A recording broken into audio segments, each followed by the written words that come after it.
Ngayong araw, gagamitin na natin yung scanner sa totoong sasakyan. Eto, at dala ko na yung mismong scanner, pati yung susi ng sasakyan na gagamitin namin. Ito nga pala yung Mitsubishi Mirage na bigay ng Mitsubishi dito sa LSPU Santa Cruz. At sige, bukse ang kapirasong kotse. Ang unang step is syempre pumasok sa loob ng sasakyan. Pagkatapos, binuksan namin yung mismong scanner. Ansel, baka naman. Next step is to find the OBD port.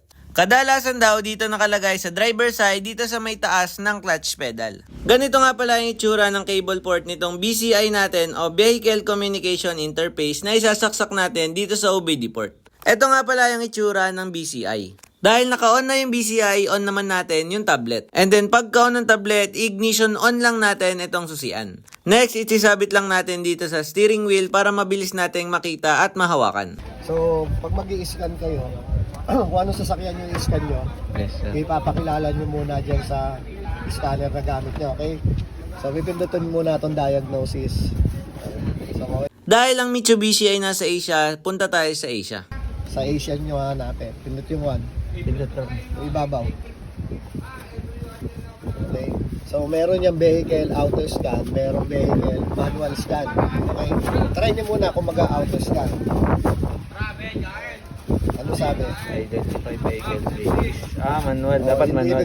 Manual lang gusto niya. O, sige, yung information. Ayan.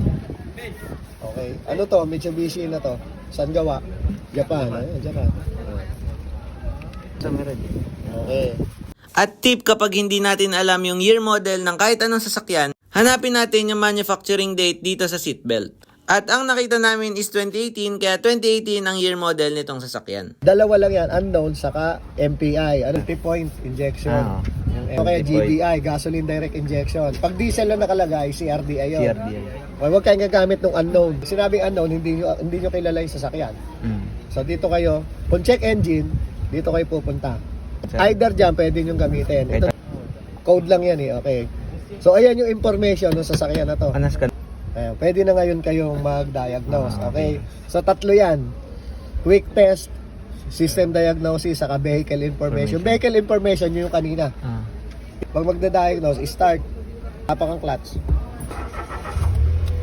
Lang check engine. So mag-quick test muna kayo. Kung lahat ng sensor niyan o lahat ng kung ano man meron yung makina ay okay. Wala naman diagnostic trouble code, di ba? Walang check engine. Pero subukan mo pa rin, view. MPI, GDI, diesel, o CRDI yan, okay. Steering niya, ito power steering, okay. Yung airbag niya, okay. Yung sa makina, okay din. Yung heater, okay din. Yung e-tax, kasama dyan yung opening at closing ng injector. Back uli. Oh yes. Okay. At dahil walang diagnostic trouble codes, lalagyan ni Sir para ma-challenge kami. At dahil meron ng check engine, dito naman kami sa system diagnose. Dahil engine yung may problema, piliin natin yung MPI o multi-point injection. Next is yung i-read yung DTC. At lumabas na yung trouble code na P0113 at P0108. Na ibig sabihin, active yung DTC nila, so may check engine talaga. Masosolve kaya at maalis kaya namin tong trouble code? Tignan natin sa susunod na video.